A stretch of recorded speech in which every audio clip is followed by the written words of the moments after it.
Hey guys, tonight we begin with one of the most famous discoveries in human history, the opening of the tomb of Tutankhamun, the boy king of ancient Egypt whose death was quiet, but whose afterlife became anything but. So before you get comfortable, take a moment, like the video and subscribe, but only if you genuinely enjoy what I do here. And let me know in the comments where you're tuning in from and what time it is for you. It's always fascinating to see who's joining us from around the world. Now, dim the lights, maybe turn on a fan for that soft background hum, and let's ease into tonight's journey together. In the dry, unforgiving heat of 1922, deep within the Valley of the Kings, a man named Howard Carter stood staring at a sealed doorway that had not been opened for over 3,000 years. At that point, most reasonable people might consider that a hint, maybe even a polite suggestion from history itself. Hey, let's not. Unfortunately, archaeology as a profession is built on the exact opposite instinct. Behind that doorway lay the tomb of Tutankhamun, a young king who ruled briefly, died young, and was buried with enough gold to make modern billionaires feel slightly underdressed. We're talking chariots, statues, jewellery, furniture. Basically an entire Royal IKEA catalogue for the afterlife, except everything is solid gold and weighs more than your car. Carter and his team had spent years searching for this tomb. Years of digging, sweating, and probably questioning their life choices under the Egyptian sun. By the time they found it, walking away was not an option. This was the kind of discovery that gets your name into history books, or depending on how things go, into a very different kind of list. So naturally they decided to open it. Now, ancient Egyptians were very clear about one thing: do not mess with the dead. They had spells, rituals, protective symbols, the whole package. They essentially invented the world's first private property warning, except instead of a sign, it came with divine consequences.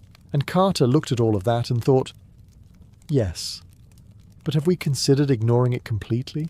When he made a small hole in the sealed entrance and held up a candle, the flame flickered in the stale, ancient air. Air that hadn't been disturbed since people still thought pyramids were a fresh new idea. When asked what he could see, he famously said, "Wonderful things," which is a great answer, but also slightly concerning. Because if you ever open a 3,000-year-old tomb and your first thought is wonderful, you're probably overlooking a few important details. Like survival, what he was actually breathing in was centuries of dust, spores, and whatever microscopic horrors had been quietly waiting in that sealed environment. No masks, no filters, just straight into the lungs like it's a luxury spa treatment called Ancient Mold Experience. Because here's the thing, this wasn't just a treasure vault. It was a perfectly preserved time capsule, and time capsules are not designed with ventilation in mind. The moment that seal was broken, something changed. Not dramatically. No curses glowing on the walls. No sudden ominous music. Just a quiet, invisible shift.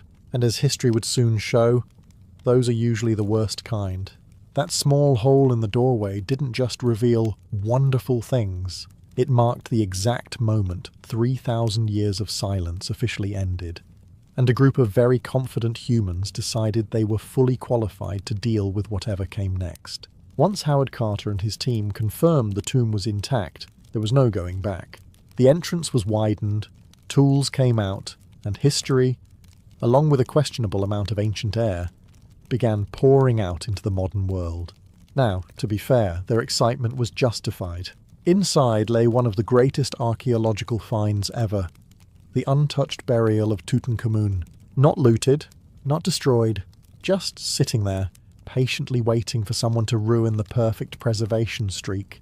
But here's where things get less glamorous.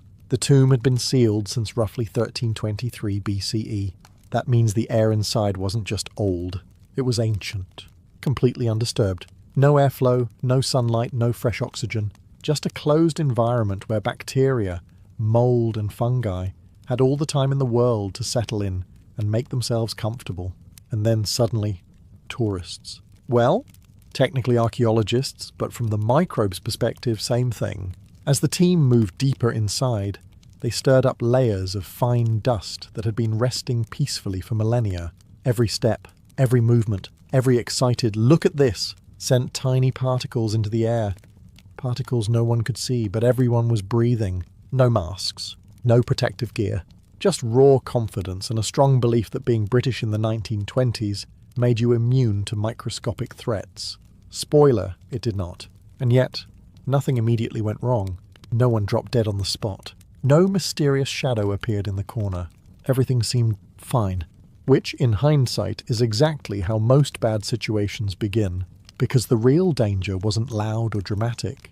It didn't announce itself. It didn't need to. It was slow, invisible, patient. Meanwhile, the outside world was just beginning to hear about the discovery. News spread quickly, and with it came fascination, envy, and just a hint of unease. Because even back then, people understood one thing about ancient tombs. They are not meant to be opened, and yet here we were, stepping inside, breathing deeply and acting surprised that disturbing a sealed chamber from another era might come with side effects. But don't worry. At this point, everyone was still alive. For now. At first, everything seemed fine. The tomb had been opened, treasures catalogued, and Howard Carter was quickly becoming the most famous archaeologist on the planet. But as news of the discovery spread, something else began to grow alongside it. A story far more powerful than gold. The curse. It didn't start inside the tomb. In fact, that's the funny part.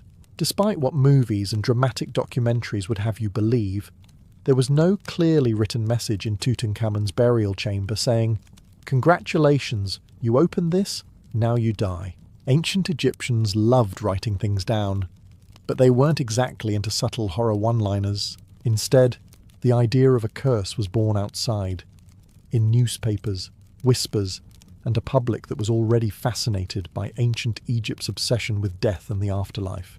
And honestly, it didn't take much convincing. You have a sealed tomb, a young dead king, a culture deeply invested in protecting the dead, and now a group of foreigners casually walking in, touching everything, and probably saying things like, "We'll just take this back to the museum." If there was ever a situation that felt cursed, this was it.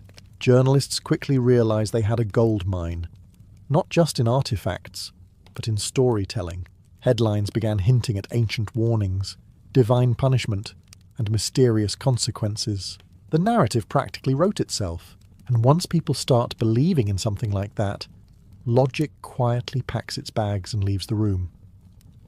Soon, rumours spread of inscriptions threatening death to those who disturbed the king's rest. Most of these were either exaggerated or completely invented, but that didn't matter. The public wasn't asking for accuracy. They were asking for drama, and drama they got.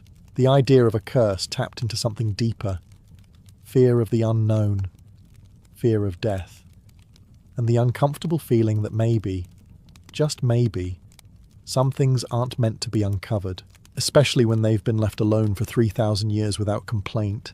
Even members of the expedition weren't entirely immune. You can be a rational, educated person. But if enough people around you start talking about curses, and you're standing inside a tomb filled with ancient symbols of death, your brain starts to reconsider a few things, just in case. Because here's the truth. The curse didn't need to be real. It just needed to be believed. And once it was, every strange event, every illness, every unfortunate coincidence suddenly had an explanation.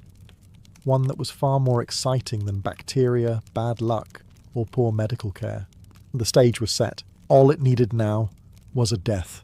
And right on cue, the story got its first victim. Enter Lord Carnarvon, the man who financed the entire expedition. Without him, Howard Carter is still out there digging politely in the sand, hoping for the best. With him, history gets rewritten, and then, very quickly, gets a lot more uncomfortable. A few months after the tomb was opened, Carnarvon fell ill. Now, what caused it? Brace yourself for something deeply anticlimactic. A mosquito bite. Yes, not a glowing curse, not a supernatural force, just a mosquito.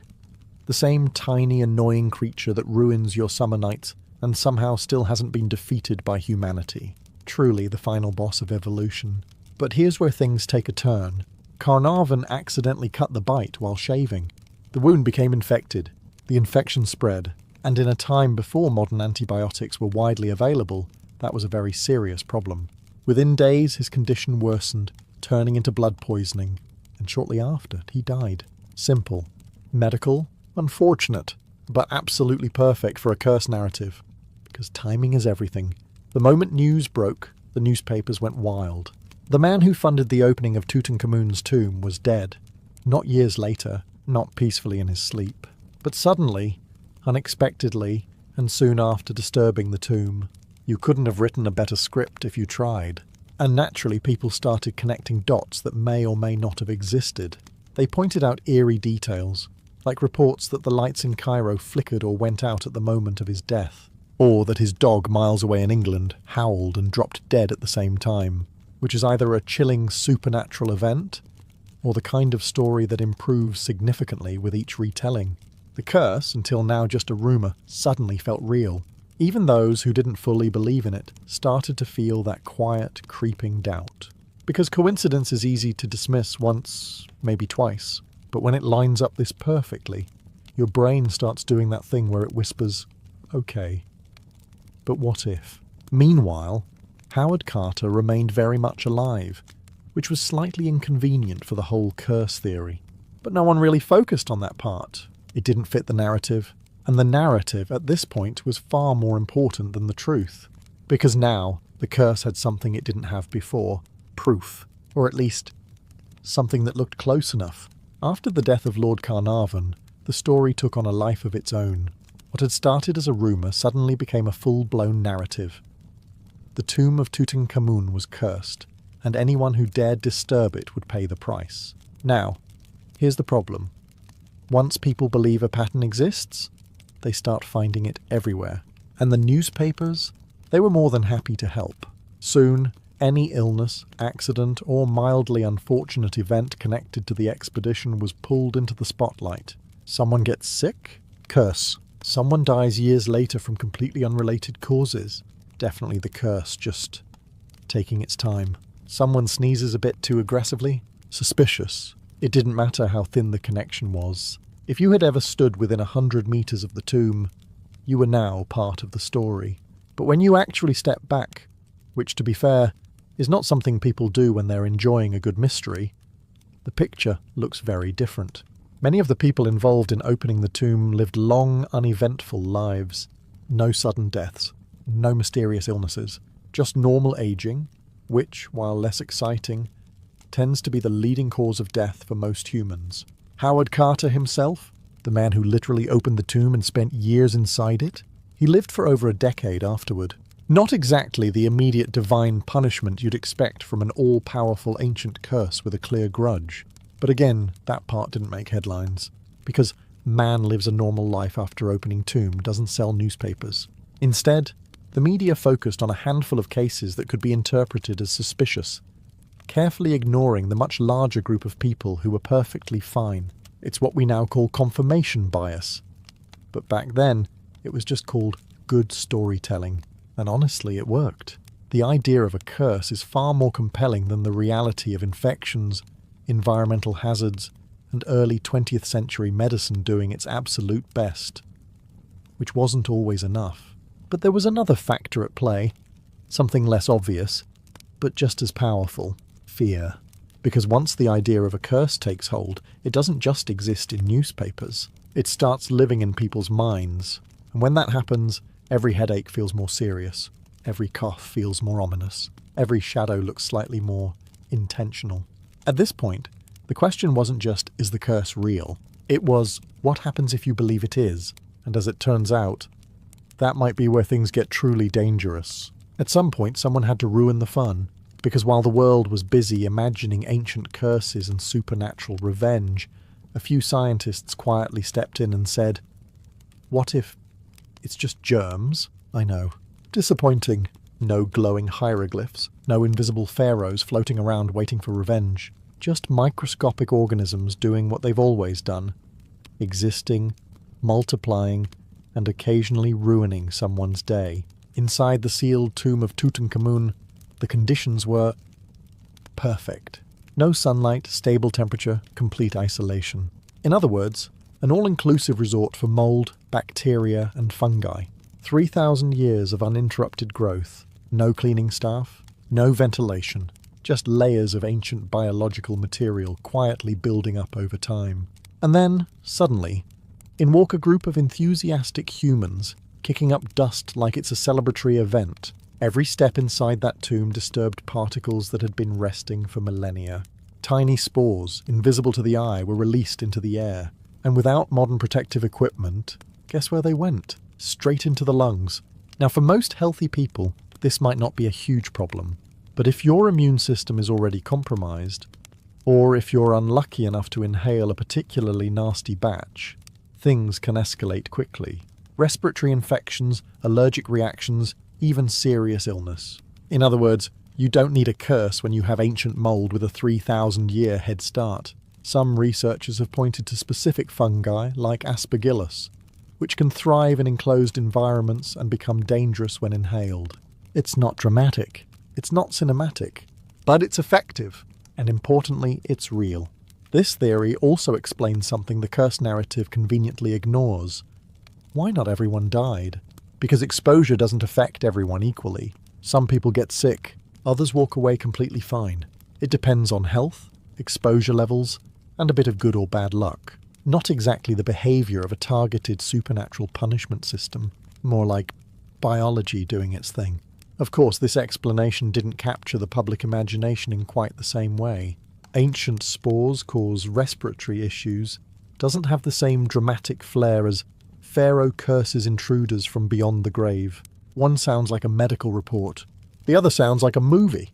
And guess which one people preferred? Still, as much as the curse made for a better story, the evidence was slowly pointing towards something far less mysterious and far more uncomfortable. Because if this theory is true, then the real danger wasn't something supernatural. It was something they were breathing the entire time. Even if you're not fully convinced by the whole ancient mold is trying to ruin your lungs theory, there's another equally comforting possibility. The air itself was a problem. Because here's something people tend to overlook. When you seal a chamber for 3,000 years, you're not preserving fresh air. You're preserving whatever chemical cocktail happened to be inside, and then letting it sit, undisturbed, for a very, very long time. Inside the tomb of Tutankhamun, the air wasn't just stale. It was ancient, chemically altered, and potentially dangerous. Organic materials, like oils, resins, fabrics, and even the remains of the burial itself, slowly break down over time. And when they do, they release gases. Now imagine those gases trapped in a sealed environment for millennia. Not exactly the kind of atmosphere you want to take a deep breath in. Some scientists have suggested the presence of gases like ammonia or hydrogen sulfide, substances that, in high enough concentrations, can irritate the lungs, cause dizziness, or worse. Even low oxygen levels alone could make people feel weak, confused, or unwell. But did Howard Carter and his team test the air before going in? Of course not. This was the 1920s. The general safety protocol was somewhere between "it'll probably be fine" and "we'll deal with it later." Masks weren't standard. Gas detectors weren't exactly part of the toolkit. Confidence, however, was in abundant supply. So they went in, repeatedly, breathing in whatever had been quietly marinating inside that tomb since the Bronze Age. And at first, nothing dramatic happened. No one collapsed immediately. No sudden theatrical reactions. Just subtle effects, fatigue, discomfort, maybe a headache here and there. The kind of symptoms you'd normally ignore, which is exactly what makes it dangerous. Because when something doesn't hit you all at once, it's easy to dismiss. You tell yourself it's just the heat, or the long hours, or the stress. You don't immediately think, yes, ancient toxic gases are slowly affecting me. That would be ridiculous, and yet not entirely impossible. Combined with the bacteria and spores already floating around, the air inside the tomb becomes less of a neutral environment and more of a slow, invisible hazard. Not deadly in a dramatic, instant way, but potentially harmful over time, especially with repeated exposure.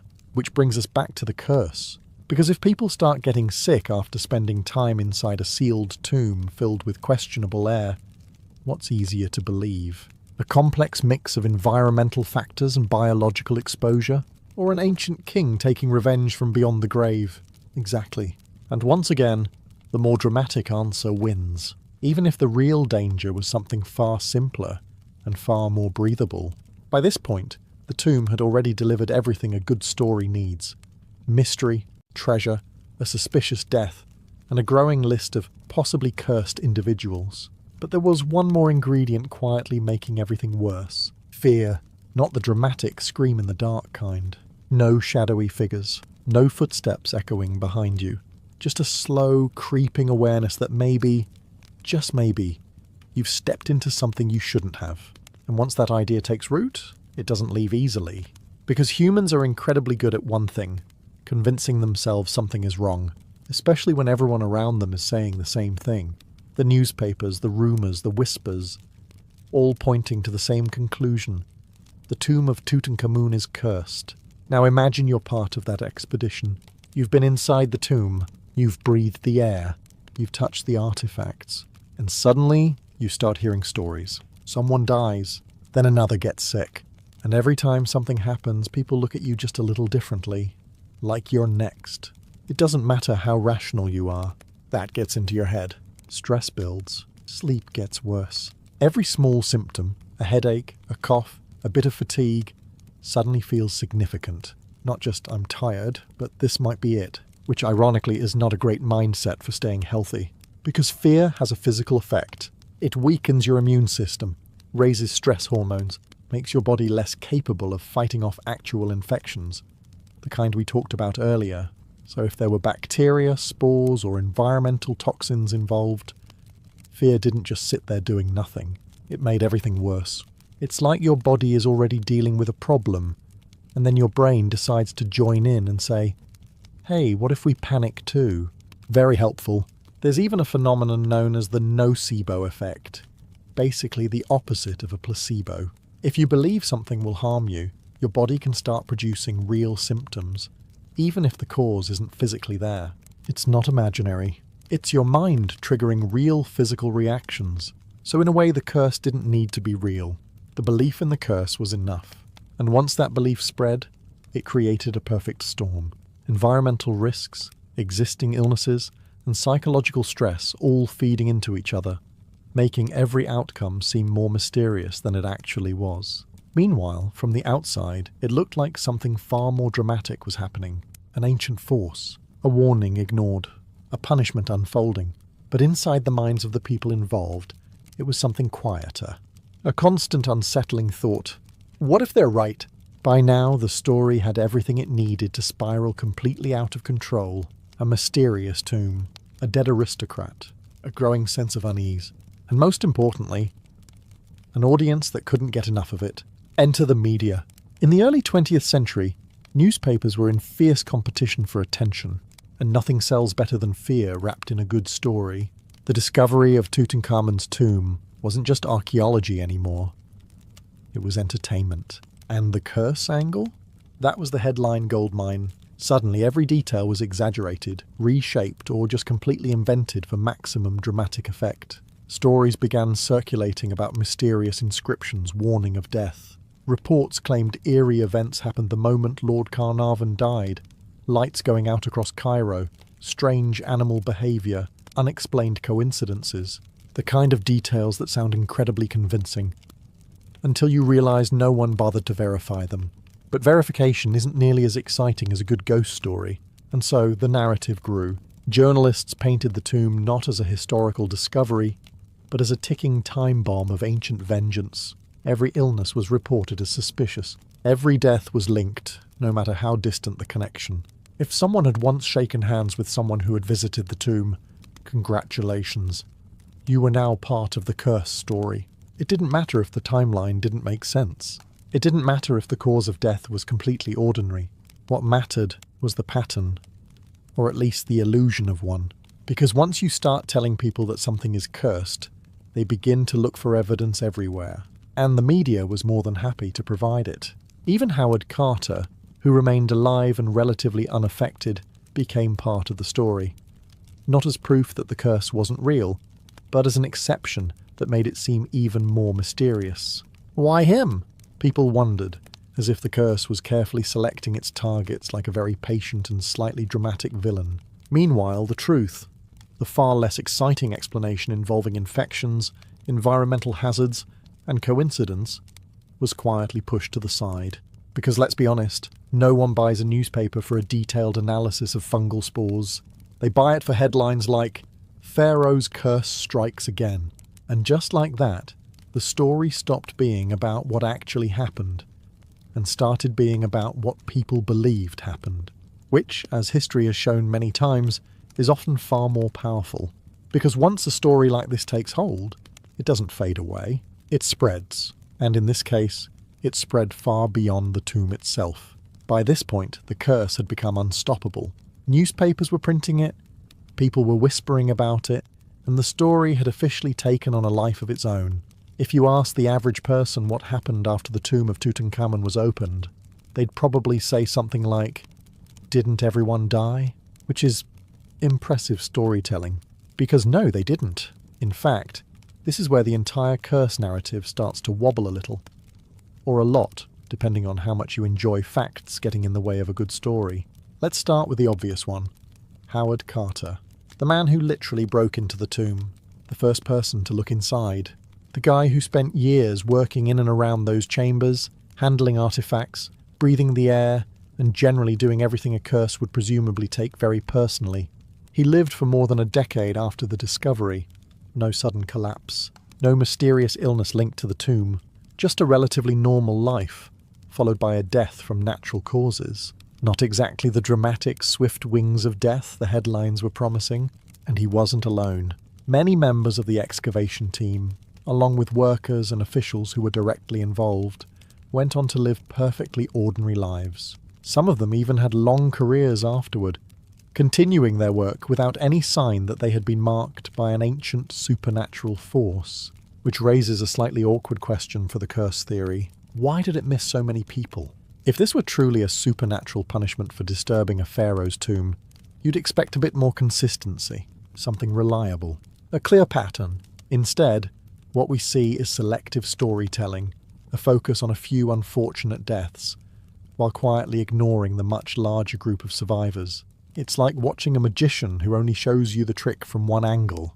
Impressive, until you realise you're not seeing the full picture. But again, this doesn't make for a compelling headline. Most people totally fine after opening tomb is not exactly front-page material. It doesn't spark fear. It doesn't keep people talking. It doesn't sell. So the survivors were conveniently forgotten, or at least pushed into the background, where they wouldn't interfere with the narrative. Because once a story like the Curse of Tutankhamun takes hold, it doesn't need to be accurate. It just needs to be believable, and focusing on the few cases that support it, while ignoring the many that don't, makes it feel real enough, even if the reality is far less dramatic and far less cursed. At this point, the curse sounds convincing. A tomb is opened, a wealthy sponsor dies, a few other unfortunate events follow, and suddenly it feels like something larger is at play. But if you strip away the drama, there's one factor quietly sitting behind almost every case we've mentioned so far: luck. Or more accurately, bad luck. Because the early 20th century was not exactly a golden age for medical care. Infections that are easily treated today were back then genuinely dangerous. A small cut, a minor illness, even something as ordinary as a mosquito bite, the same one that took down Lord Carnarvon, could spiral into something far more serious. Antibiotics? Not widely available yet. Sterile procedures? Improving, but not perfect. So when something went wrong, it often went really wrong. And this matters, because when you look at the deaths connected to the tomb, many of them fall into that exact category. Infections, pre-existing conditions, or complications that, today, would likely be treated without much drama. In other words, these weren't mysterious, unexplainable deaths. They were the kind of deaths that were unfortunately common at the time. But when you place them next to something like the opening of Tutankhamun's tomb, they start to look different. Suddenly, a normal risk becomes part of a larger, more ominous pattern, and that's where luck comes in. Because not everyone exposed to the same environment gets sick. Not everyone bitten by a mosquito develops a fatal infection. Sometimes, it's just a combination of timing, health, and chance. One person walks away completely fine. Another doesn't. It's not satisfying. It's not dramatic. But it's how reality usually works. Of course, from the outside, randomness doesn't feel random. When something bad happens shortly after a major event, our brains immediately try to connect the two. We want a cause, a reason, something that makes sense of it all. Bad luck doesn't feel like enough. Ancient curse, on the other hand, feels very complete, very intentional, almost comforting in a strange way. At least there's a story behind it. But here's the uncomfortable truth. Sometimes there is no grand explanation. Sometimes people just get unlucky. And when you combine that bad luck with a harsh environment, limited medical knowledge, and a growing sense of fear, you get a series of events that look extraordinary, even if they're not. Which means the curse, once again, might not be a supernatural force at all, just a collection of very human outcomes, happening at exactly the wrong time. Now, before we completely dismiss the idea of a curse, it's only fair to admit something. The ancient Egyptians absolutely did try to protect their tombs, just not in the way the newspapers imagined. For them, death wasn't the end. It was a transition, and the tomb of Tutankhamun wasn't just a burial site. It was a carefully designed gateway to the afterlife. Every object, every symbol, every wall painting had a purpose. And protecting that space, that was taken very seriously. But instead of supernatural traps waiting to activate like a Hollywood script, their protection system was more psychological.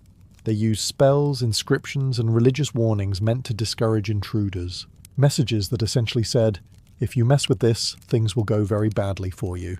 Not because an invisible force would instantly strike you down, but because fear itself was a powerful deterrent. And honestly, it's not a bad strategy.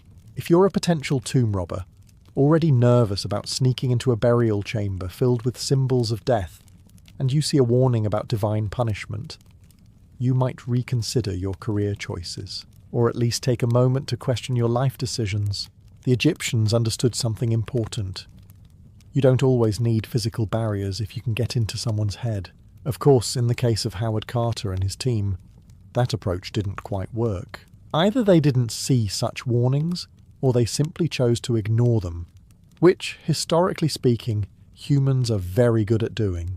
But even if the curse wasn't literally written inside Tutankhamun's tomb, the broader cultural belief was very real. Disturbing the dead was seen as dangerous, disrespectful, and potentially catastrophic on a spiritual level. So when people in the 1920s started hearing about strange deaths connected to the tomb, their minds didn't have to stretch very far. The idea of a curse wasn't new. It had been part of the mythology all along.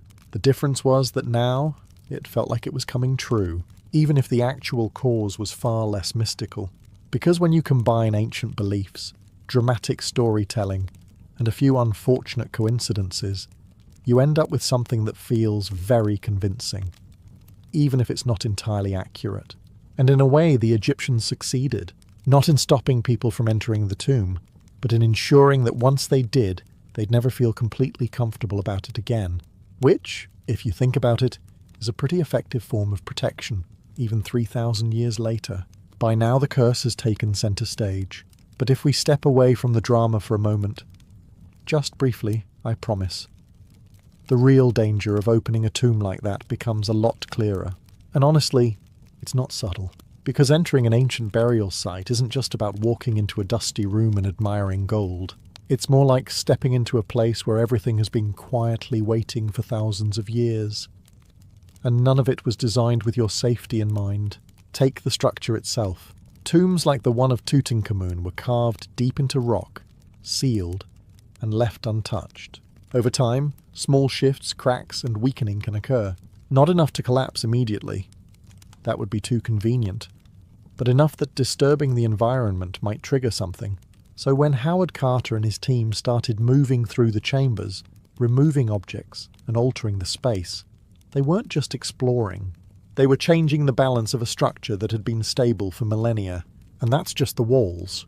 Then you have the contents, organic materials, ancient textiles, oils, resins, all preserved in a sealed environment. Once exposed to air, they begin to break down, releasing particles and gases we've already talked about. Not instantly lethal, but definitely not ideal if you enjoy breathing comfortably. Add to that the dust, layers of it fine and persistent. Every step sends it into the air. Every movement stirs it up. And over time, that exposure adds up. It's not dramatic. It doesn't announce itself, but it's there. And let's not forget the simplest risk of all, human error. Working in confined, poorly lit spaces, surrounded by fragile artifacts and unstable surfaces, accidents are bound to happen. A slip, a fall, a misstep, all far more likely than being chased by an invisible curse. But here's the interesting part. None of these dangers make for a good story. Archaeologists face structural risks and environmental hazards doesn't exactly send chills down your spine. It doesn't make you question reality. It doesn't keep you up at night. So instead, all of that gets overshadowed by the idea of a curse, something mysterious, intentional, almost personal. When in reality, the tomb didn't need to be actively trying to harm anyone. It was already dangerous enough. Not because of ancient magic, but because of time, environment, and the simple fact that humans were never meant to casually walk into a place that had been sealed off for 3,000 years. And yet they did. Because of curiosity, because of ambition, and of course, because of gold, which, historically speaking, has convinced people to ignore far worse warnings than a few ancient symbols on a wall. By now, you can probably see what actually happened. A sealed tomb is opened. A few unfortunate deaths occur. Environmental hazards, infections, and bad luck do their thing. And yet, the story that survives is not about bacteria, air quality, or early 20th century medicine struggling to keep up. It's about a curse. And the real question is why? Why did that version of the story win? Because humans don't just like stories. We need them to make sense of things that feel random or uncomfortable. Saying a man died from an infected mosquito bite feels incomplete. It doesn't satisfy that part of your brain that's looking for meaning, for intention, for something bigger. But saying he was punished for disturbing the tomb of Tutankhamun, now that feels like a complete story. There's a cause. There's an effect. There's even a moral lesson. Don't disturb the dead. Clean. Simple. Slightly terrifying. And once a story like that takes hold, it becomes incredibly hard to replace. Even when better explanations exist, they're usually more complicated, less dramatic, and, let's be honest, a bit boring in comparison. Ancient spores and poor medical treatment doesn't exactly compete with vengeful Pharaoh strikes again. Add to that the role of the media, which we've already seen, was more than happy to push the curse narrative, and you get something that spreads fast. Books, newspapers, later films and documentaries, all repeating the same idea, reinforcing it over and over again. And eventually it stops being a theory. It becomes part of culture. Even today, if you mention the discovery of the tomb to someone, there's a good chance they'll bring up the curse. Not the bacteria, not the environmental risks. The curse, because it's memorable, it's emotional, and it taps into something very old. The idea that there are forces we don't understand, watching, waiting, ready to respond when certain lines are crossed. Which, ironically, is exactly what the ancient Egyptians believed too, just not in the way we turned it into a headline. So in a strange way, the myth survived because it worked. It told a story people wanted to hear. It gave meaning to coincidence. It turned a series of unrelated events into a narrative that felt intentional, even if it wasn't. And once a story like that settles into the collective imagination, it doesn't really go away. It just waits, kind of like the tomb did. Only this time, instead of being sealed in stone, it's sealed in memory, passed down, retold, and reshaped with every generation, which might be the most powerful kind of curse there is. So after all the stories, the rumours, the headlines, and the very confident claims of ancient revenge, what actually killed the people who opened the tomb of Tutankhamun? The honest answer is far less dramatic, and somehow more unsettling. It wasn't one thing, it was a combination. A sealed environment filled with ancient dust, bacteria, and possibly toxic gases. A time when medicine was still catching up to infections that today feel almost trivial. A handful of unfortunate coincidences, timed just well enough to look suspicious. And on top of all that, fear, quietly amplifying everything in the background. No glowing curse. No invisible force picking off victims one by one. Just reality doing what it usually does. Messy, unpredictable, and not particularly interested in telling a clean story. And yet, the curse feels real. Because when you line everything up, the opening of the tomb, the death of Lord Carnarvon, the strange timing, the media frenzy. It looks like a pattern. It feels like cause and effect, like something is connecting the dots behind the scenes. But sometimes the dots just happen to line up. And that's the part people struggle with, because randomness is uncomfortable. It doesn't give you a warning. It doesn't give you a lesson. It doesn't tell you what to avoid next time. It just happens. A curse, on the other hand, feels controlled, predictable, almost logical. Disturb the dead and something bad happens. Simple, but history rarely works that way. In reality, Howard Carter, the man most responsible for opening the tomb, lived on for years. Many others did too. The curse wasn't consistent. It didn't follow rules. It didn't behave like anything other than a story built around a few tragic events. And yet, here we are, still talking about it. Because in the end, the real mystery isn't what killed those people. It's why we're so drawn to the idea that something had to. Maybe it's curiosity. Maybe it's fear. Or maybe it's just the simple fact that a quiet explanation involving mold, air quality, and bad luck doesn't quite hit the same as the idea of an ancient king refusing to be disturbed. And if you're being honest, if you were standing in front of that sealed tomb, knowing everything we've just talked about, would you open it? Of course you would, because humans have always been like that, curious enough to ignore the warning, and confident enough to believe it won't happen to them, which, historically speaking, is usually when it does. And that wraps up tonight's journey into one of history's most famous curses. If you enjoyed this, don't forget to like and subscribe, but only if you actually enjoyed it. No ancient consequences involved. And let me know in the comments. Would you have opened the tomb? Just maybe bring a mask next time. Leonardo da Vinci wasn't just unusual. He seemed almost determined to live differently from everyone around him. In a world where people rose with the sun, worked through the day, and collapsed into long, uninterrupted sleep at night, Leonardo looked at that routine and quietly rejected it. To him, sleep wasn't rest. It was lost time. He's often said to have followed what we would now call a polyphasic sleep cycle. Instead of sleeping for 7 or 8 hours like a normal person trying to function in Renaissance Italy, Leonardo allegedly slept in short bursts, 15 to 20 minutes at a time, spread across the entire day.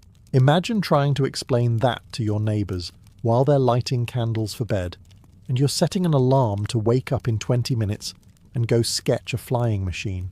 The reasoning behind this strange habit was brutally practical. Leonardo believed that by reducing long sleep, he could reclaim hours of consciousness, hours he could spend observing, experimenting, drawing, dissecting, or inventing something no one had ever seen before. And for a man whose mind seemed to generate ideas faster than ink could capture them, time was the only real limitation. Of course, this raises a very obvious question. Did it actually work? Modern science would probably say absolutely not. Most people attempting this today would quickly become exhausted, confused, and possibly start questioning their life choices around day 3. But Leonardo wasn't most people. His notebooks suggest a mind that rarely slowed down, as if his thoughts refused to obey the same biological rules as everyone else's. There's also the possibility that this habit has been slightly exaggerated over time. After all, history has a tendency to take a strange detail and polish it into legend. But even if the exact schedule isn't perfectly accurate, it reflects something very real about Leonardo's personality.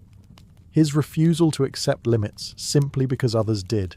While everyone else surrendered to sleep, Leonardo treated it like a minor inconvenience. And in doing so, he revealed a pattern that would define much of his life. If something seemed inefficient, he would question it. If something seemed fixed, he would experiment with it. Even something as basic as sleep was not safe from his curiosity. And that was only the beginning of his strange habits. If refusing to sleep like a normal person wasn't strange enough, Leonardo da Vinci also decided that writing in a perfectly readable direction was, apparently, optional. Instead, he filled thousands of pages with mirror writing, text written from right to left, readable only when reflected in a mirror. At first glance, it looks like something out of a codebreaker's nightmare. Entire notebooks filled with reversed letters, diagrams labelled in backward script, thoughts flowing in a direction that feels almost unnatural to the eye. If you stumbled across one of his journals without context, You might assume you'd found the ramblings of someone deliberately trying to confuse the world. So why did he do it? One common explanation is secrecy. Leonardo was working on ideas that were far ahead of his time. Anatomical studies, engineering designs, even early concepts of flight and weaponry. Writing backwards could have been his way of protecting his work from prying eyes. After all, not everyone walking into his workshop would carry a mirror just to snoop through his notes.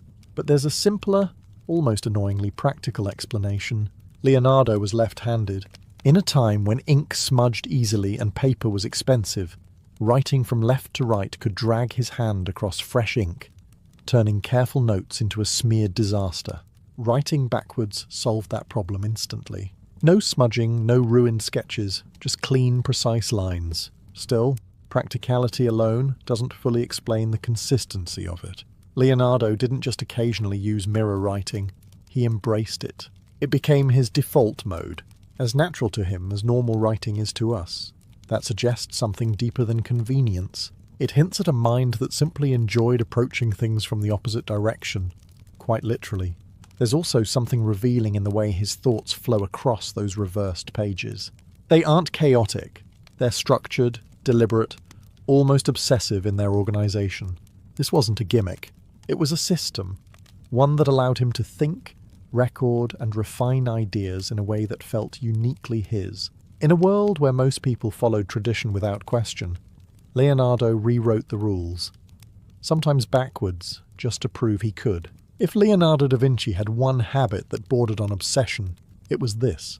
He wrote everything down, and not just occasionally, constantly. He carried small notebooks with him wherever he went, treating the world like an endless source of problems to solve and details to capture. Walking through the streets of Florence or Milan with Leonardo would have been slow. Not because he was lazy, but because he simply couldn't stop observing. A strange facial expression. Into the notebook. The way light hit a wall at sunset. Into the notebook. The structure of a bird's wing mid-flight. Definitely into the notebook, probably with 3 diagrams, and a question about how to replicate it mechanically. His notes weren't just random scribbles either. They were a chaotic mix of art, science, engineering, and curiosity, all crammed into the same pages. One moment he'd be sketching a human skull with unsettling precision, and the next he'd be designing a flying machine that looked like something pulled from the future. To Leonardo, there was no boundary between disciplines. Everything connected, so everything belonged in the same notebook. What makes this habit even stranger is how unfinished many of his ideas were. Leonardo didn't wait for a thought to become polished or complete. He captured it in its raw form. Half-formed questions, sudden observations, fragments of theories. It's as if he understood that ideas are fragile, and if you don't catch them immediately, they disappear. Some of his notes even read like personal reminders, almost impatient in tone. Short commands to himself. Describe the tongue of the woodpecker. Observe the movement of water. Find a way to measure the depth of a river. It's less like reading a journal and more like peeking into a mind that refuses to be idle. And then there's the volume. Thousands of pages survive today, and that's likely only a fraction of what he actually wrote. Imagine the discipline, or perhaps the restlessness, it takes to document your thoughts at that scale, without ever deciding, that's enough for today. While most people experience the world and move on, Leonardo documented it, dissected it, and stored it for later use. His notebooks weren't just records, they were extensions of his mind. And in a way, they reveal his strangest habit of all. He didn't just live in the world, he studied it relentlessly, as if he were afraid it might stop making sense if he ever stopped paying attention. In Renaissance Italy, being a vegetarian wasn't a lifestyle choice, it was almost unheard of. Meat was a symbol of wealth, strength, and status. If you could afford it, you ate it. If you couldn't, you wished you could. And yet, Leonardo da Vinci looked at all of that and quietly decided he wanted no part of it. He is often described as someone who avoided eating meat, not because of scarcity, but because of principle. According to several accounts, Leonardo had a deep discomfort with the idea of killing animals for food. He reportedly believed that animals felt pain and fear just as humans did, a view that, at the time, was far from mainstream. There are even stories, some possibly exaggerated but still revealing, of Leonardo buying caged birds in marketplaces, only to release them back into the sky, not for spectacle, not for praise, just because he didn't like seeing them confined. Imagine being a merchant trying to sell birds for a living, and repeatedly encountering the same man who keeps undoing your entire business model out of pure empathy. What makes this habit particularly striking is the contrast with his other work. Leonardo dissected human corpses to study anatomy, carefully examining muscles, organs and bones with almost surgical precision. He wasn't squeamish, he wasn't avoiding death, and yet, when it came to animals, he showed a level of compassion that feels surprisingly modern. This contradiction reveals something important about his mindset. Leonardo didn't simply follow emotional impulses, he questioned them. He explored life and death from multiple angles, trying to understand both the mechanics of the body and the value of living creatures. To him, knowledge and empathy weren't opposites, they coexisted. Of course, it's difficult to say how strictly he followed this diet at all times. Renaissance records aren't exactly detailed grocery logs. But the consistency of these accounts suggests that this wasn't a passing preference. It was part of his identity. While others saw animals as resources, Leonardo saw them as beings worthy of consideration. And in a time when such an idea was rare, if not outright strange, it made him stand out even more. Because for Leonardo, curiosity wasn't just about understanding the world. It was also about deciding how to exist within it. For someone widely considered one of the greatest minds in history, Leonardo da Vinci had a surprisingly frustrating habit. He almost never finished what he started. At first, this sounds like an exaggeration. Surely a man responsible for masterpieces like the Mona Lisa and the Last Supper must have been incredibly disciplined, right? Well, not exactly. Leonardo had a tendency to begin ambitious projects with intense enthusiasm, only to abandon them halfway through when something new caught his attention. His notebooks are filled with plans, grand machines, architectural designs, scientific experiments that were never completed. Some were barely started. Others exist only as sketches and scattered notes, like ideas frozen mid-thought. It's as if his brain moved faster than reality could keep up with. Even his most famous works suffered from this habit. The Mona Lisa, for example, wasn't painted in a straightforward, focused burst of effort. Leonardo carried it with him for years, continuously refining it, adjusting tiny details, never quite declaring it finished. For him, completion seemed almost optional. Then there's The Last Supper, a masterpiece that was already deteriorating within decades of its completion. Why? Because Leonardo decided to experiment with a new painting technique instead of using the reliable methods of the time. The result looked incredible, but it didn't last. A perfect example of his mindset. Innovation over practicality, even if it meant long-term consequences. So why did he struggle to finish things? Part of the answer lies in his endless curiosity. Leonardo wasn't just a painter. He was an engineer, anatomist, inventor, and observer of everything. The moment a new question appeared in his mind, it demanded attention. And compared to the excitement of a new idea, finishing an old project probably felt boring. There's also a deeper possibility. Leonardo may have been less interested in results and more obsessed with the process itself. The act of exploring, experimenting, and discovering was what drove him, not necessarily the final product. In that sense, stopping halfway wasn't failure. It was simply moving on to the next question. To the people around him, this habit must have been maddening. Imagine commissioning a project and watching the artist disappear into a completely unrelated experiment about water flow or bird wings. But from Leonardo's perspective, everything was connected. Every unfinished painting, every abandoned design, it all fed into something larger. Still, it leaves us with a strange truth. One of history's greatest geniuses was also one of its most relentless procrastinators. If Leonardo da Vinci's daytime habits were unusual, his nighttime activities were something else entirely. While most of Renaissance society avoided anything remotely connected to death, Leonardo actively sought it out, quietly, methodically, and often under the cover of darkness. He conducted dissections of human bodies, not once or twice out of curiosity, but repeatedly, over years. It's estimated that he dissected dozens of corpses, carefully examining muscles, tendons, organs, and bones, with a level of detail that was unheard of at the time. And he didn't just look, he documented everything. His anatomical drawings are still considered astonishing today. The precision, the layering, the understanding of how the human body actually functions. It feels modern, almost surgical. But in his time, this kind of work was controversial, even disturbing. Religious and social norms placed heavy restrictions on handling the dead, and the idea of cutting open a human body was, for many, deeply unsettling. So Leonardo worked quietly, often at night. Imagine dim candlelight, the silence of a room far removed from the noise of the city, and Leonardo leaning over a body, sketching, observing, asking questions no one else seemed willing to ask. What makes this habit even more intense is the way he approached it. He didn't treat these dissections as morbid curiosities. He treated them as puzzles. How does the heart actually pump blood? How do muscles create movement?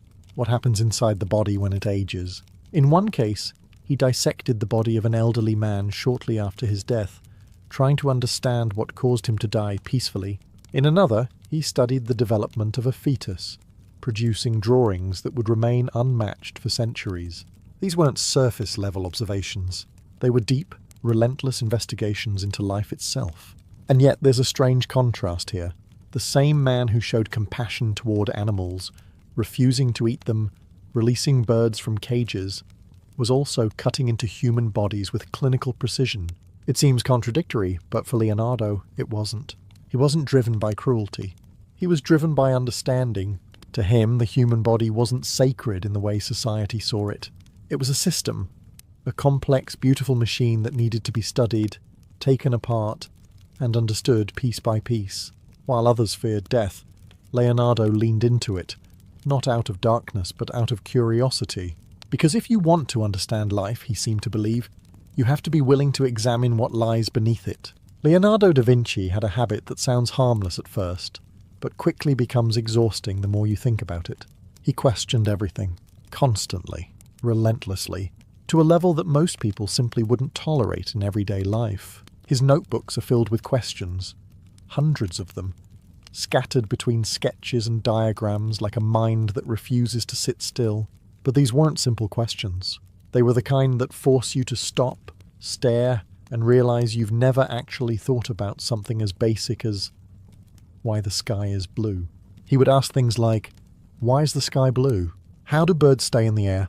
What causes water to move the way it does? How does the human eye truly see? And then, instead of accepting the common explanations of his time, which were often based on tradition rather than evidence, he would go out and test them himself.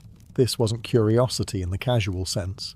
This was obsession. Most people, when faced with a mystery, either accept a convenient answer or move on.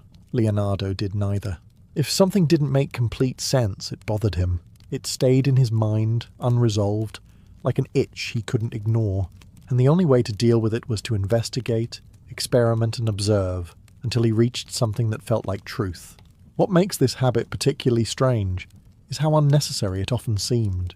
He wasn't being paid to figure out why light reflects the way it does, or how water curls around obstacles. There was no immediate reward, no deadline forcing him forward. He simply couldn't tolerate not knowing. This constant questioning shaped everything he did. It's why his art feels so alive, because he didn't just paint what things looked like. He studied how they worked. It's why his inventions feel ahead of their time. Because he wasn't copying existing designs, he was trying to understand the principles behind them. But there's a downside to this kind of thinking. When you question everything, nothing is ever truly finished. There's always another layer to explore, another angle to consider, another why waiting behind the last one. For Leonardo, certainty was never the goal. Exploration was, and while the rest of the world was content with answers, Leonardo remained stuck, by choice, in a permanent state of curiosity, always asking one more question than anyone else thought necessary. Leonardo da Vinci had a habit that, at the time, must have seemed borderline absurd. He spent enormous amounts of time designing machines that no one had ever seen, and in many cases couldn't even build. While others focused on practical inventions that solved immediate problems, Leonardo's mind wandered far beyond the limits of his era. He sketched flying machines inspired by birds, armoured vehicles that resemble early tanks, diving suits for underwater exploration, and complex mechanical devices that looked more like ideas from centuries in the future than anything rooted in the 15th century. The strange part wasn't just the ideas themselves, it was how seriously he pursued them. These weren't quick doodles or passing fantasies. His designs were detailed, measured, and thought through with surprising precision. Gears, pulleys, wings, joints.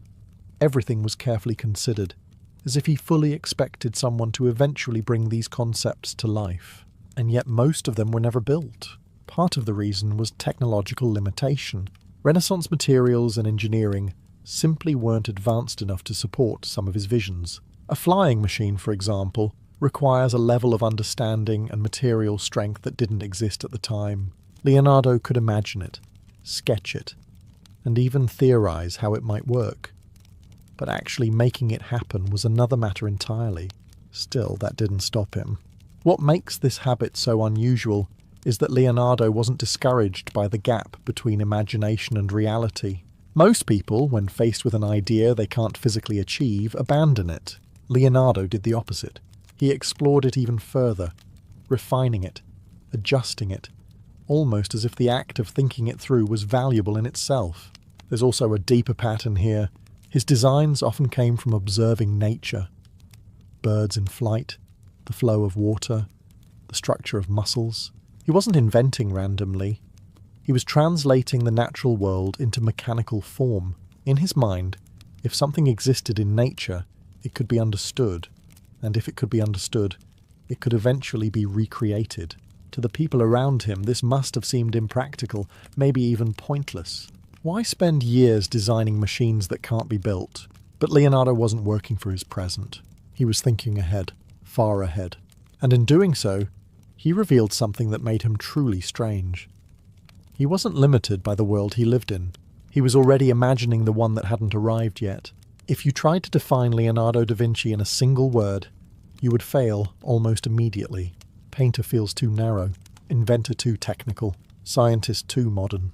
The truth is, Leonardo had one final habit that tied all the others together. He refused to stay the same person for long. Most people build an identity and settle into it. A painter paints, a sculptor sculpts, a scholar studies. Leonardo did all of these, and then moved on, often before mastering one field in the traditional sense. Not because he couldn't, but because he didn't see the point of limiting himself to a single path. At different moments in his life, he was deeply immersed in art, then suddenly absorbed in anatomy, then lost in engineering, then obsessed with water, light, or flight. It wasn't a career. It was a continuous transformation, one curiosity leading to another, pulling him in directions that probably confused everyone around him. This constant shifting made him difficult to understand, and even harder to manage. Patrons who hired him for paintings found themselves waiting while he disappeared into studies of geometry or experiments with optics. He wasn't unreliable in the usual sense. He was simply following a different internal logic, one that prioritized discovery over obligation. What's strange is that he didn't seem bothered by this lack of a fixed identity. In fact, it may have been the very thing that defined him. Leonardo didn't want to be known for one achievement. He wanted to understand everything, even if that meant never fully belonging to any single discipline. There's also something quietly unsettling about this. A man who is always changing is a man who is never finished.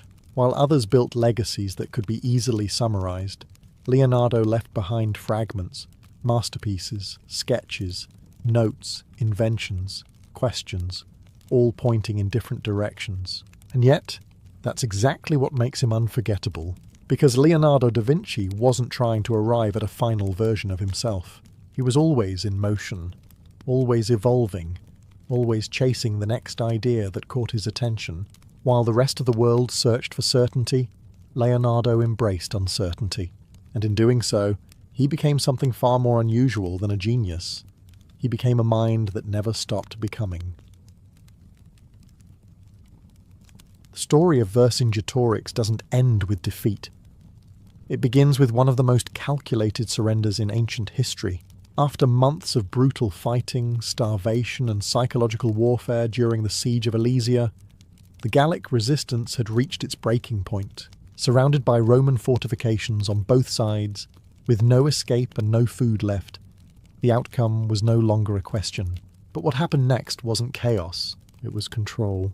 According to the accounts of Julius Caesar, Vercingetorix chose to end it himself, not with a desperate final charge, not by hiding, and not by being dragged out in chains. Instead, he mounted his horse, put on his finest armour, and rode out of Alesia alone to face the man who had defeated him.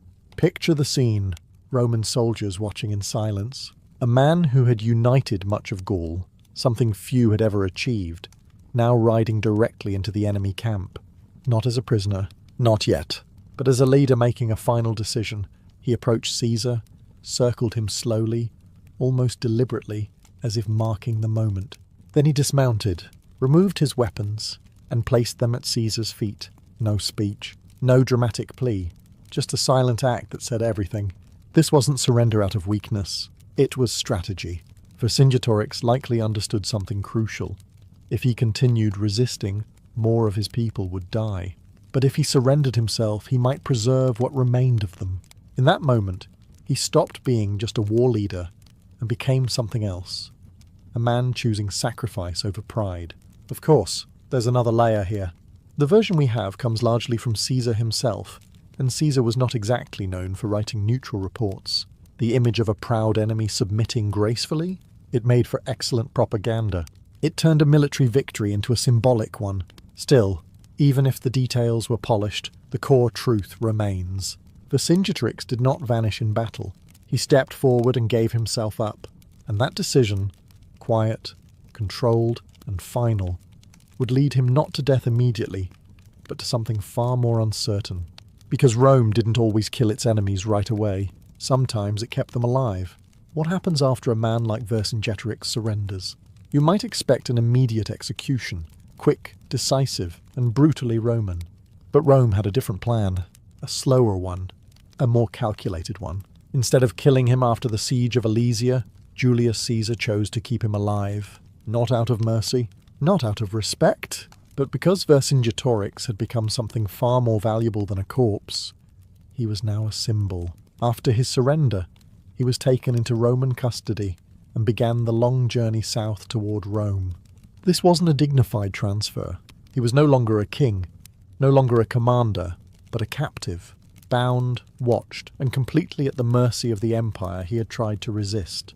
The journey itself would have been a slow, humiliating process, moving across lands that had once been contested, through territories now firmly under Roman control. Vercingetorix would have seen the result of his defeat unfolding in real time. Roman authority expanding, resistance fading, the world he had tried to unite slipping away piece by piece. And yet, he wasn't treated like an ordinary prisoner.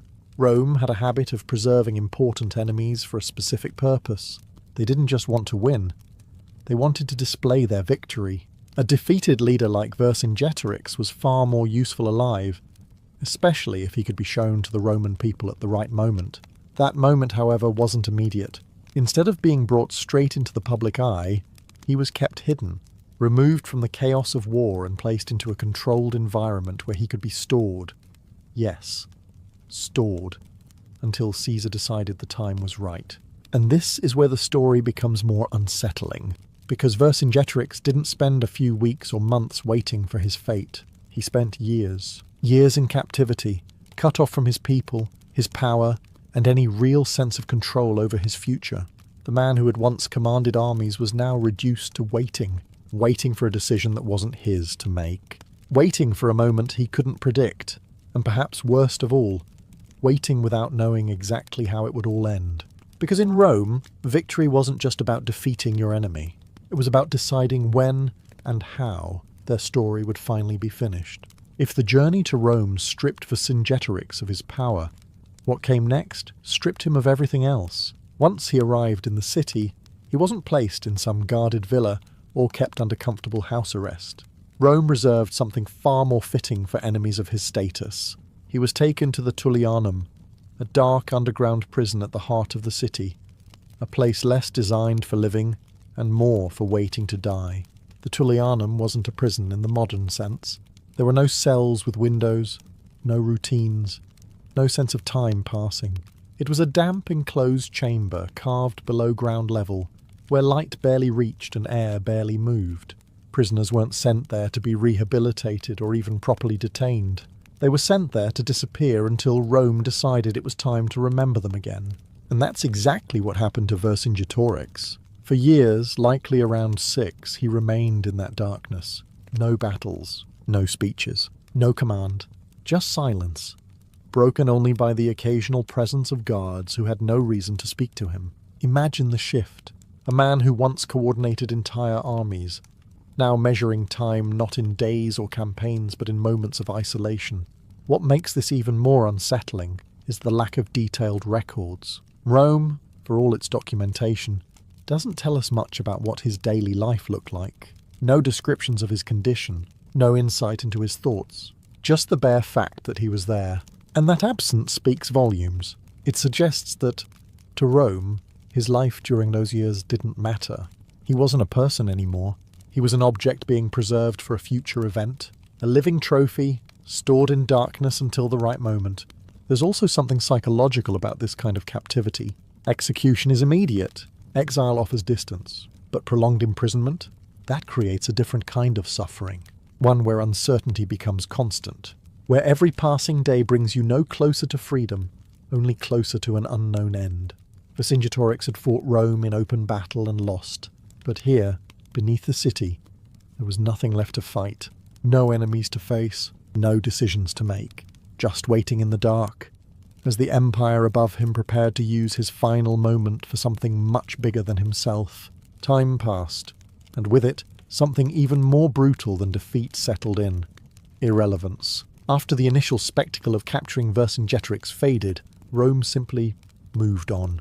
Above the darkness of the Tullianum, life in the city continued as if nothing had happened. Political rivalries shifted, new campaigns were launched, victories were won and lost. And at the centre of it all, Julius Caesar continued building his power, step by calculated step. Meanwhile, the man who had once stood as Rome's greatest enemy sat beneath it, completely removed from the flow of history. This is the part of Vercingetorix's story that feels the most unsettling. Not because of violence, but because of absence.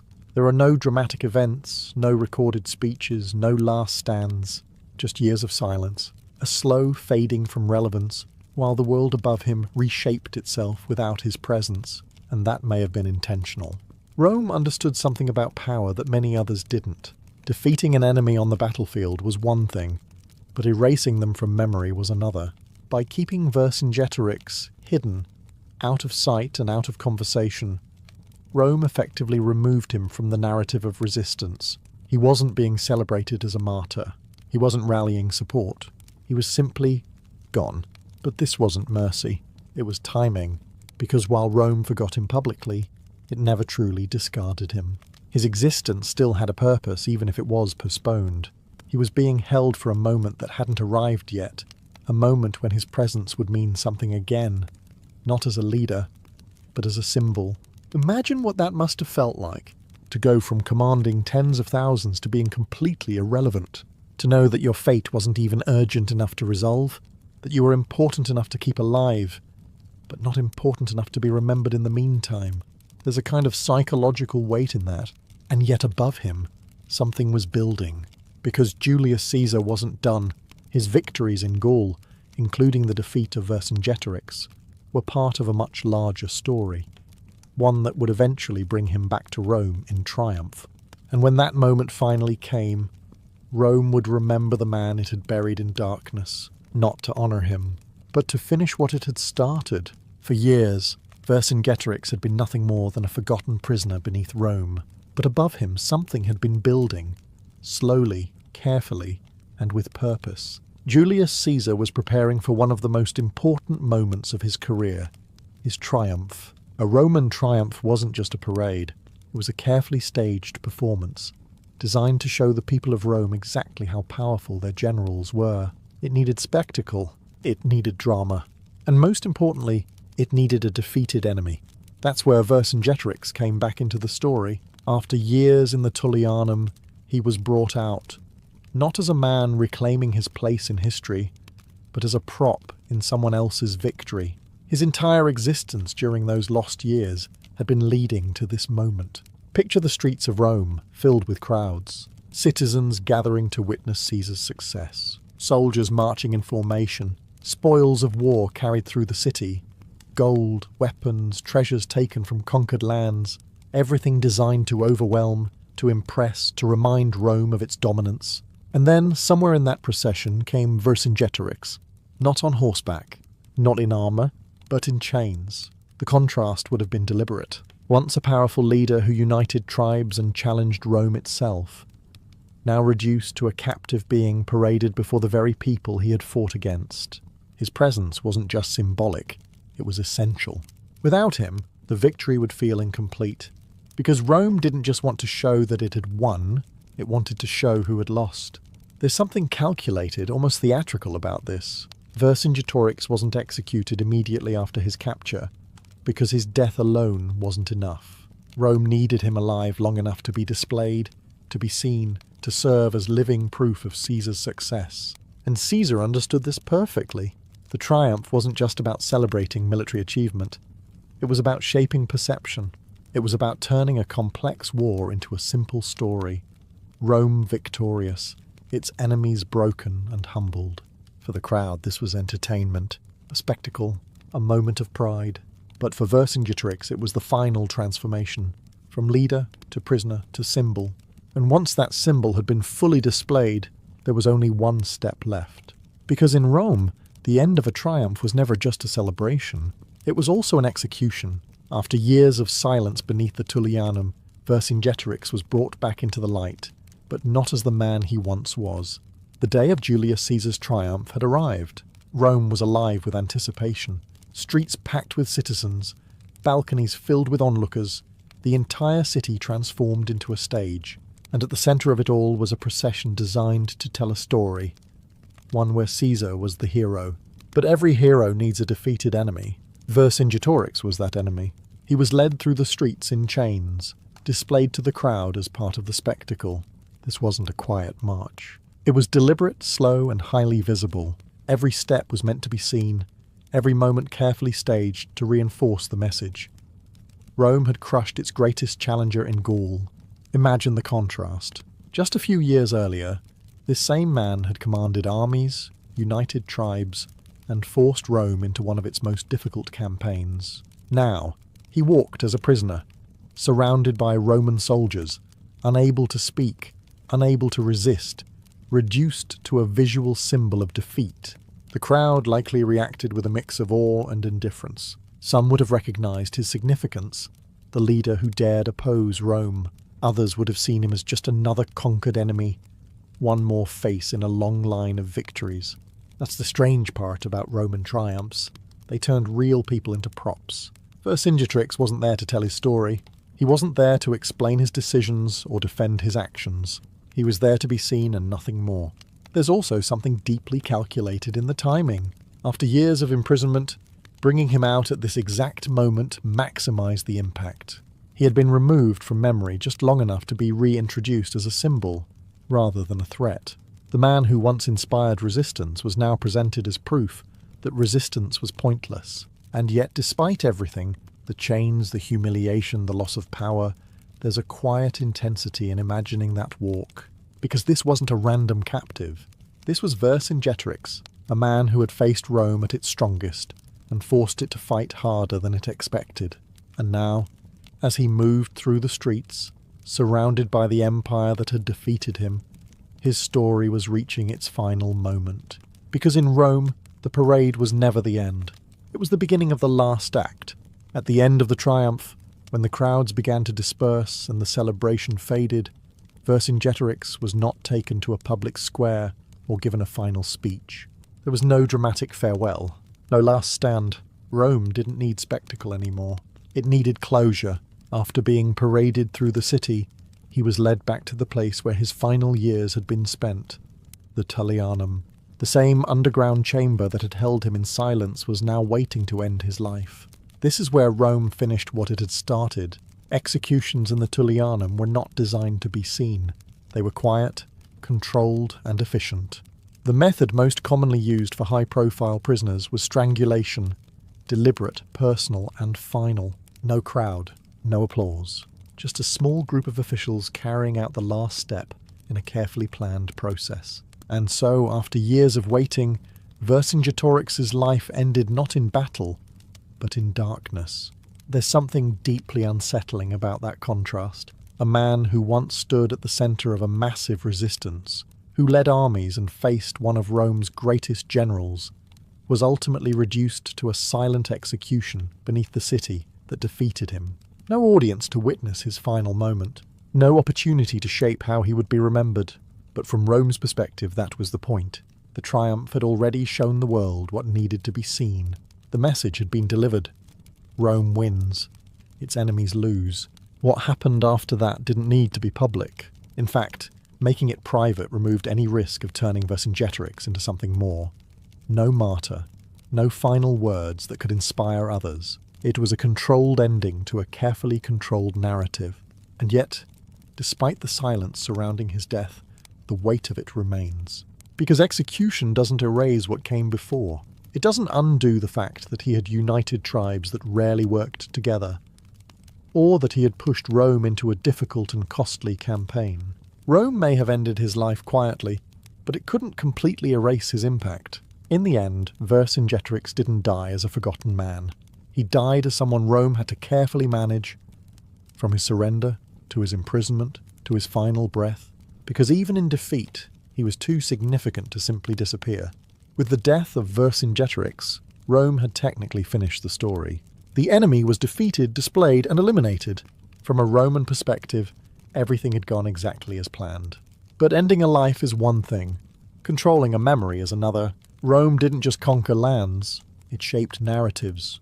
And in the case of Vercingetorix, the narrative was carefully written by the very man who defeated him, Julius Caesar.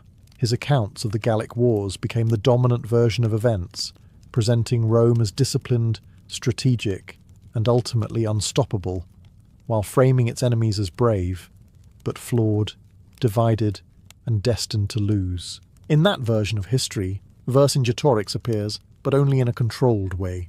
He's acknowledged as a capable leader, even respected at times, but always positioned as the one who failed, the man who challenged Rome and lost. This wasn't accidental. By shaping the story, Rome ensured that resistance looked admirable, but ultimately pointless. It allowed them to celebrate their enemies just enough to make their own victory seem greater, while still reinforcing the idea that opposing Rome was a losing effort. And for a while it worked. After his death, Vercingetorix didn't immediately become a legendary hero. He faded into the background, mentioned in texts but not widely celebrated. His story existed, but it wasn't dominant. It didn't inspire movements or reshape identities, at least not right away. That's the strange part about historical memory. It isn't fixed. It shifts over time, depending on who tells the story and why. Centuries later, Vercingetorix would be remembered very differently, not as a defeated rebel, but as a symbol of unity, resistance, and identity, especially in France, where he would eventually be seen as a national hero. But Rome couldn't have predicted that. From their perspective, they had controlled everything. The victory, the spectacle, the ending, and even the story itself. They had taken a man who once united tribes against them and turned him into a supporting character in their own narrative. And for a long time that version held. But memory has a way of slipping out of control, because even the most carefully managed story can be rewritten, especially when the figure at its centre refuses to be forgotten entirely. At the moment of his death, Vercingetorix was exactly what Rome wanted him to be, a defeated enemy, reduced to a symbol of Caesar's success. His story had been controlled, his image reshaped, his end carefully managed, and for a time that version of him held. But history has a strange habit of changing its mind. Centuries passed, empires rose and fell, and Rome itself faded into memory. And somewhere along the way, the story of Vercingetorix began to shift. No longer seen only through the lens of Julius Caesar's writings, he started to re-emerge as something else entirely. Not a failure, but a figure of resistance. In later French history, Especially during the 19th century, Vercingetorix was rediscovered and reimagined. He became a symbol of unity. The man who, against all odds, brought together tribes that had long been divided. The fact that he lost didn't erase that achievement. If anything, it made it more powerful. He had stood against one of the greatest forces of the ancient world and forced it to fight harder than expected. That alone was enough to reshape how he was remembered. Monuments were built, stories were retold. His image transformed from a chained prisoner in a Roman triumph to a proud warrior standing against foreign domination. The same man, two completely different meanings, depending on who was telling the story. And that's where the real ending lies. Because Vercingetorix's life didn't conclude in the darkness of the Tullianum. It continued in memory, in interpretation, in the way people chose to understand his actions long after Rome was gone. Rome tried to define him as a warning. History turned him into a symbol. There's something almost ironic about that. The empire that controlled his fate so carefully couldn't control how he would be remembered forever. The narrative they built eventually slipped, shifted, and evolved into something they never intended. And maybe that's the most important part of his story. Because in the end, Vercingetorix didn't win the war, but he outlasted the version of himself that Rome created. And sometimes, that's the only victory that matters. In medieval Europe, becoming an artist wasn't about talent, it was about permission. And that permission came from one place: the guild. Guilds were powerful organizations that controlled almost every aspect of artistic life. If you wanted to paint, sculpt, or even mix pigments professionally, you didn't just pick up a brush and start working. You had to be accepted into a guild, trained under its rules and approved by its masters. Without that, you weren't an artist. You were just someone with suspicious amounts of paint, and getting in wasn't easy. Most artists began as apprentices, often as children, sometimes as young as 12. They would leave their families and move into the home of a master artist, where they lived, worked, and learned for years. This wasn't a casual internship. It was full control. The master dictated your schedule, your training, and in many cases your daily life. You didn't start by painting masterpieces. You started by grinding pigments, cleaning brushes, preparing wooden panels, and doing whatever repetitive task the workshop required. Imagine spending years just learning how to properly mix colours while watching someone else take all the credit for the final painting. Because that was another rule. You didn't own your work. Anything you created as an apprentice belonged to your master. Your ideas, your sketches, even your small contributions to larger works were absorbed into the workshop. Your name didn't go on anything. You were invisible. And even after years of training, you weren't free yet. To move up, you had to become a journeyman, travelling from workshop to workshop, proving your skills. Only after that could you attempt to become a master, and that required producing a masterpiece, a work so perfect that the guild itself would approve it. And here's the strange part. Even that wasn't enough sometimes. Guilds could reject you for reasons that had nothing to do with skill. Politics, connections, or simply too many existing masters could block your progress. Talent alone didn't guarantee success. So before an artist could even think about creativity, they had to survive a system designed to control it. Because in medieval guilds, art wasn't just expression, it was regulation. In medieval Europe, becoming an artist wasn't a matter of talent, passion, or waking up one day and deciding to paint something meaningful. It was a controlled process, strict, regulated, and monitored by powerful organizations known as guilds. If you weren't part of a guild, you weren't recognized as an artist. You were just someone making things without permission. And permission was everything. Guilds controlled who could work, what they could produce, how much they could charge, and even how they trained. They existed to maintain standards, protect their members, and, more importantly, limit competition. Which meant becoming an artist wasn't about proving your creativity. It was about navigating a system designed to filter people out. Most began as apprentices, often at a very young age. Around 12 or 13, a boy would be sent to live with a master artist, sometimes in a completely different city. From that moment on, his life changed entirely. He didn't just learn from the master, he belonged to his household. He followed his rules, worked his hours, and adapted to a structure that left very little room for independence. And despite what you might imagine, he wasn't painting beautiful works right away. For years, the tasks were repetitive and, frankly, exhausting. Grinding minerals into fine powders to create pigments, preparing wooden panels with layers of gesso, cleaning tools, running errands, observing, always observing.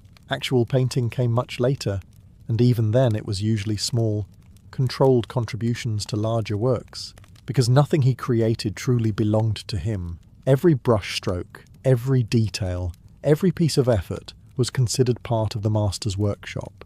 The final artwork carried the master's name, not the apprentice's. Individual identity wasn't the goal. Consistency and control were. Even after years of training, freedom didn't come easily. The apprentice would become a journeyman, travelling between workshops, continuing to refine his skills while still lacking full independence. And only after proving himself repeatedly could he attempt to become a master, by producing a masterpiece that met the guild's exacting standards. But even that wasn't a guarantee. Guilds could reject candidates for reasons beyond skill. Limited space, internal politics, or simply the desire to keep numbers low could block advancement. Talent alone wasn't enough to succeed. So before an artist could ever express creativity, he had to survive a system built to control it. Because in medieval guilds, art wasn't just about creation, it was about permission. Once you finally earned your place inside a medieval guild, you might expect a sense of freedom. After all those years of training, discipline, and proving yourself, surely now you could paint what you wanted. Not even close. Guild artists didn't create freely. They followed instructions, strict ones. Most of their work came from commissions, often from the church or wealthy patrons. And those commissions came with very clear expectations. You weren't being paid to express yourself. You were being paid to deliver something specific, recognizable, and approved. If a church ordered a painting of a saint, it wasn't an open-ended interpretation. That saint had to look a certain way, wear specific clothing, hold particular symbols, and appear in a familiar pose. Deviate too much, and the work could be rejected. Not because it was bad, but because it was wrong. Creativity in this system was tightly contained.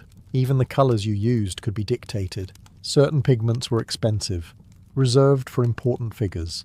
Blue, for example, made from lapis lazuli, was often used for the Virgin Mary, not because the artist felt like it, but because tradition and expectation demanded it. Using the wrong colour in the wrong place wasn't just a stylistic mistake. It could be seen as disrespectful or unprofessional. And it didn't stop there. Guilds themselves enforced rules about quality and consistency. If your work didn't meet the expected standard, it could be inspected, criticised, or even destroyed. Imagine spending weeks on a piece, only for it to be rejected because it didn't align with established guidelines. There was also a strong emphasis on imitation. Artists were expected to learn from established models and repeat successful styles. Originality wasn't the priority. Reliability was. If a certain composition worked, you used it again, and again, and again. This created a strange environment where skill was highly valued, but individuality was quietly suppressed. That doesn't mean artists had no influence at all. Small details, subtle expressions, slight variations in composition, these were the areas where personality could slip through. But those moments were limited, almost hidden within a larger structure that demanded control. So even after becoming a recognised artist, your role wasn't to innovate freely. It was to execute perfectly. Because in the world of medieval guilds, the goal wasn't to stand out. It was to get it right. By the time you became a full member of a guild, you had skills, experience, and years of training behind you. But there was one thing you still didn't fully have: your own identity as an artist. Because in medieval workshops, the focus wasn't on the individual, it was on the collective. When a master artist ran a workshop, he didn't work alone. He had apprentices, journeymen, assistants, all contributing to the same projects. Large commissions, especially altarpieces or murals, required multiple hands. One person prepared the surface, another painted backgrounds, another worked on clothing, and only the master handled the most important details: faces, hands, and final touches. The result was a finished piece that looked unified but was actually built by many. And yet, only one name mattered: the master's. Even if a journeyman painted half the scene, or an apprentice contributed significant portions, their names were not recorded. The artwork belonged to the workshop, and the workshop belonged to the master. Credit flowed upward, never outward. This creates a strange reality when you look back at medieval art today. Many works we attribute to a single artist were, in truth, collaborative efforts. The style we recognize wasn't just one person's vision. It was a system, repeated and refined by multiple hands working under strict guidance. For the artists inside that system, this meant accepting a kind of anonymity. You could be incredibly skilled, even essential to the creation of major works, and still remain unknown. Your contribution would exist, but your name wouldn't. Recognition wasn't part of the deal. Belonging to the guild was, and that wasn't always optional. Guilds often required artists to work within established workshops, rather than independently. Setting up your own operation without approval could lead to fines, penalties, or complete exclusion from the profession. In other words, stepping outside the system wasn't just risky, it could end your career. So instead of building personal brands, or unique artistic identities, most artists built reputations within the guild itself. They became known among peers and patrons, but rarely beyond that. It's a very different world from what we imagine today. Now, artists are defined by their individuality. Their signature matters. Their style is their identity. Back then, it was the opposite.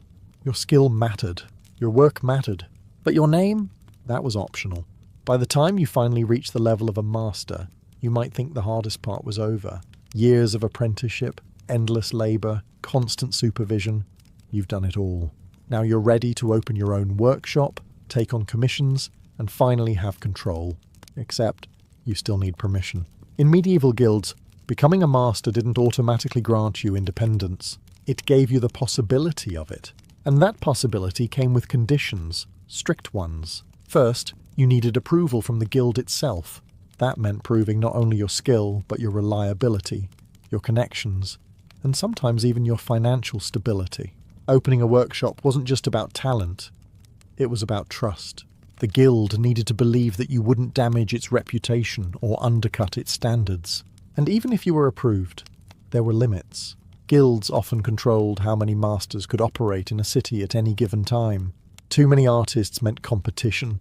Competition meant lower prices, and lower prices threatened the entire system. So even if you were qualified, you could be denied simply because there was no space for you. Imagine reaching the highest level in your craft, only to be told, yes, you're good enough, but not right now. Then there were the financial barriers. Opening a workshop required tools, materials, space, and often a fee paid directly to the guild. For many artists, especially those without wealthy patrons or family support, this was a serious obstacle. Skill alone didn't open doors, money did. And let's say you overcame all of that. You got approval, gathered resources, and opened your workshop. Even then, you weren't fully free. Guilds imposed rules on how you operated, what you could produce, how much you could charge, even how many apprentices you could take. Your business wasn't entirely yours. It was part of a larger system that constantly monitored and regulated it. Break those rules, and the consequences were immediate. Fines, loss of commissions, or worse, expulsion from the guild, which effectively ended your career. So becoming a master wasn't the end of control. It was just a new level of it. Because in medieval guilds, success didn't mean freedom. It meant responsibility, under supervision. By the time you finally reached the level of a master and managed to open a workshop, you might think your personal life was your own. After all, you had earned your place, proven your skill, and secured your position. But even here the guild had opinions, and sometimes those opinions extended into something as personal as marriage. In many medieval cities, guilds weren't just professional organizations, they were social networks, almost like closed communities. Your connections mattered, who you associated with mattered, and yes, who you married could directly affect your career. Marrying within the guild circle was often encouraged, and in some cases, practically expected. If you married the daughter or widow of a master, you didn't just gain a partner. You gained status, stability, and often access to an established workshop. It was one of the fastest ways to secure your position in the system. In fact, for some men, marriage wasn't just personal, it was strategic. A widow of a master might inherit her late husband's workshop, and by marrying her, a journeyman could step directly into that role. It sounds almost transactional, and in many ways it was. Emotional connection may have existed, but practicality often came first. But there was another side to this. Marrying outside the guild, especially into a lower social class, could raise concerns. It wasn't always outright forbidden, but it could affect how you were perceived.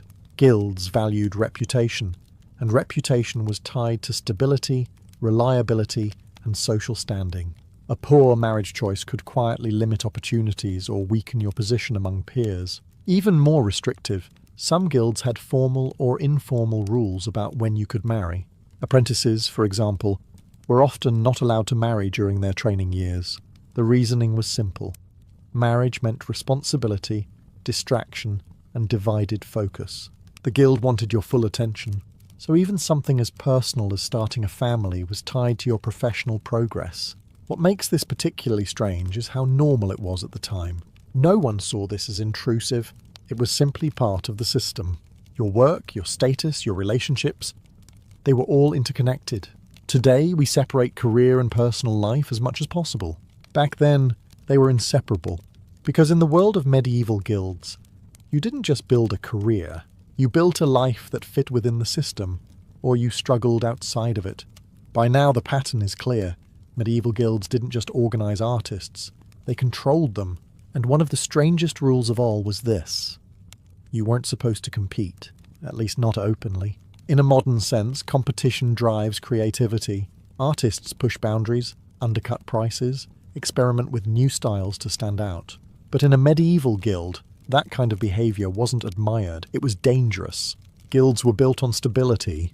They wanted predictable quality, consistent pricing, and controlled output. If one artist started charging less to attract more clients, it threatened everyone else. If someone began producing faster or experimenting wildly, it disrupted the balance. So the solution was simple: limit competition. Guilds often set fixed price ranges for certain types of work. You couldn't just decide to offer cheaper paintings to gain clients. That would be seen as undercutting your fellow members, and it could lead to fines or disciplinary action. In extreme cases, it could get you expelled. And without guild membership, your career effectively ended. But it went beyond pricing. You weren't supposed to aggressively pursue another master's clients. Stealing commissions wasn't just frowned upon. It was a violation of trust within the guild. The system relied on a kind of mutual agreement. Everyone would get their share, and no one would disrupt the order. Of course, this doesn't mean rivalry didn't exist. It absolutely did. Artists still wanted recognition. They still wanted better commissions, more prestigious projects, and higher status. But instead of open competition, it became quiet, subtle, expressed through quality rather than price, through connections rather than confrontation. It's almost ironic. A system designed to control competition ended up creating a different kind of pressure, one where artists had to stand out without appearing to try too hard. Too much ambition could be seen as disruptive. Too little, and you'd be forgotten. And then there's the creative side. If you knew that stepping too far outside accepted norms could risk your position, how far would you really go? Would you experiment boldly, or would you stay safely within the lines? For many artists, the answer was obvious. Play it safe, because in medieval guilds, success wasn't about beating others. It was about not upsetting the system that allowed you to exist in the first place. By this point, it's clear that medieval guilds controlled artists themselves. But they didn't stop there. They also controlled the very materials artists used, not just loosely, but in surprisingly strict and detailed ways. Because in a guild system, quality wasn't optional. It had to be guaranteed. Take pigments, for example. Colours in medieval art weren't just aesthetic choices. They were valuable commodities. Some pigments were cheap and easy to produce, while others were incredibly rare and expensive. Ultramarine blue, made from crushed lapis lazuli, was worth more than its weight in gold. So naturally, the guilds made sure it was used correctly. You couldn't just decide to swap a cheaper blue for a more expensive one and hope no one noticed. That was fraud. If a client paid for a painting using high-quality materials, you were expected to deliver exactly that. Guild inspectors could examine your work, and if they found you cutting corners, using lower-grade pigments, poor wood, or inferior gold leaf, you could be fined or punished. And yes, inspections were real. Guilds had officials who checked workshops, ensuring that standards were maintained. Think of it less like a creative environment and more like a controlled production system, where consistency mattered as much as skill. Even the preparation process was regulated. Panels had to be properly treated. Layers of gesso had to be applied correctly. Paint mixtures had to follow established methods. You weren't just judged on the final image, but on how you got there. A poorly prepared surface could crack or fade over time, and that reflected badly not just on you, but on the entire guild. So experimentation wasn't just risky, it could be punished. Trying a new technique or material might lead to unexpected results, and unexpected results were the last thing guilds wanted. Reliability came first. If a method had worked for generations, that was the method you were expected to use. Of course, some artists still experimented quietly. Small changes, subtle adjustments, hidden innovations that wouldn't attract attention. But anything too obvious could bring consequences. It creates a strange image of medieval art. We often imagine artists as free creators, exploring colour, texture and form. But in reality, even the paint in their hands was part of a